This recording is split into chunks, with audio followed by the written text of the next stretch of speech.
Un par dienas notikumiem plašāk. Gadījumā, ja Liepājas metalurga atzīs par maksātnespējīgumu, visticamāk valsts zaudēs lielāko daļu galvotās summas. Tie ir 67,5 miljoni eiro, jeb 47,5 miljonu latu. Par to ir pārliecināti eksperti. Galvenie riski saistīti ar izsniegto ķīlu, lai uzņēmums iegādātos elektriskā tērauda kausēšanas krāsni. Taču, ja uzņēmums nestrādā, tad dārgajām ierīcēm ir viena metālūžņu vērtība. Šodien daudz uzdod sev jautājumu, vai Latvijā notikusi kārtējā afēra, kad privāto biznesmeņu rotaļu un politiķu bezatbildīgo lēmumu dēļ zaudētu nodokļu maksātāju naudu. Liepājas metalurga gadījumā uz spēles likti 67 miljoni eiro, kurus uzņēmumu akcionāru vietā Unikredīta bankai pārskaitījusi valsts. Par galvojumu uzraudzību atbildīgiem ierina, ka naudu izdosies atgūt, jo saņemtas noteiktas garantijas.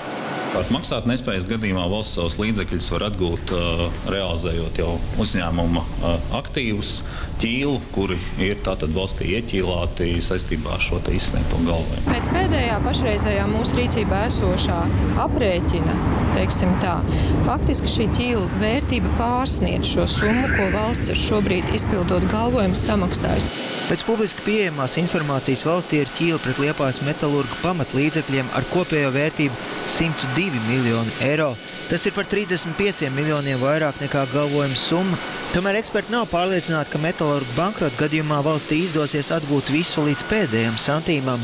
Valsts saņems atpakaļ pamatā no ieķīlētās mantas vērtības. Ja šī ieķīlētā manta ir zaudējusi savu vērtību un šī vērtība ir zemāka nekā šobrīd izmaksātie naudas līdzekļi, tad, protams, pastāv risks, ka viss nauda netiks atgūta.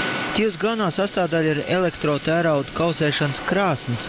Ja uzņēmums pārtrauks darbību, krāsns kļūs par tādu pašu metālūzni kā tie, kas šobrīd tajā tiek pārkausēti. Diezin vai kādam lietots elektroloku metāla kausēšanas krāsnis, kuram, cik Liepājā runā, varētu būt riski, ja viņš izslēdz, viņš vairs nav lietojams, varētu būt vajadzīgs. Par to, ka ķīla ir pārvērtēta, pārliecināts arī Liepājas metalurga akcionārs Kiros Lipmans. Dodot galvojumu, valsts nav izdarījusi savu mājas darbu, un tagad par šo kļūdu vajadzēšot dārgi samaksāt.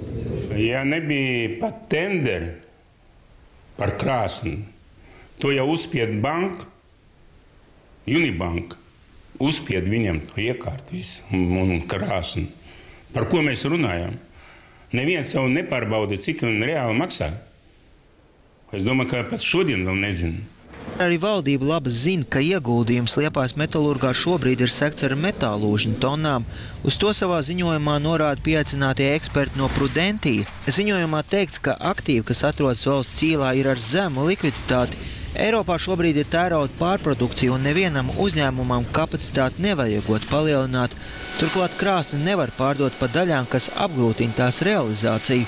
Lipmans uzskata, ka galvenais atbildīgais, ka valsts nonākusi tik neapskaužamā situācijā, ir bijušais finanšu ministrs Einārs Repše, kas galvojumu parakstīja. Viņš parakstīja to galvojumu. Neatrodām laika ar visiem akcionāriem aprunāties, vai tā kāds dara. Vispār pārbaudīja, vai es domāju, ka tajā laikā jau metalurgs nebija maksāt spējīgs. Es nemaz nešaubos, es esmu pārliecināts, bet neviens jau nepārbaudīja. Tādā veidā nedrīkst dot valsts galvojumu. Tas ir, ziniet, es pat uzskatu, tas ir noziegums. Repše neatrada laiku, lai atbildētu uz TV3 ziņu jautājumu, vai viņš bija rūpīgs saimnieks un pirms parakstīt galvojumu pārliecinājās par situāciju uzņēmumā. Tikmēr šobrīd atbildīgajām amatpersonām atliek cerēt, ka nepiepildīsies pesimistiskākais scenārijs un uzņēmums turpinās darbu. Šādā gadījumā ieguldītie vairāk nekā 60 miljoni eiro daudz gadu garumā varētu tikt atgriezti valsts budžetā. Jānis Eglīts, Rihards Vīgants, TV3 ziņas.